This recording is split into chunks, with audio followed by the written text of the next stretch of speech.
मी 2दा hair colour केला आहे आणि त्यात सारखं हेअर मशीन वापरल्यामुळे तुमचे केस माझ्यासारखे डॅमेज झालेत का? आणि जर प्रत्येक वॉशनंतर ही केस रफ वाटत असतील तर हे बघा. Real transformation start with a hair mask. मी वापरते L'Oreal professional absolute repair molecular mask. Damage is cause by heat, styling and environment. Damage फक्त वरवर नसतं, ते खूप डीप असतं जे नॉर्मल कंडिशनिंग ठीक होत नाही.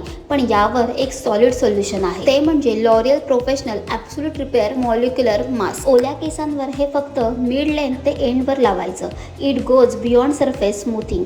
हे थेट मॉलिक्युलर लेवलपर्यंत जाऊन डॅमेज रिपेअर करतं आणि रिझल्ट बघा. It repair up to 2 year of damage in just 1 use. यामुळे केसांची स्ट्रेंथ आणि स्मूथनेस परत येते. सो हेअर वॉश नंतरची ही स्टेप अजिबात मिस करू नका. विजिबल ट्रान्सफॉर्मेशनसाठी प्रत्येक शॅम्पू नंतर L'Oreal professional absolute repair molecular mask नक्की वापरा. Comment for link. Okay, bye.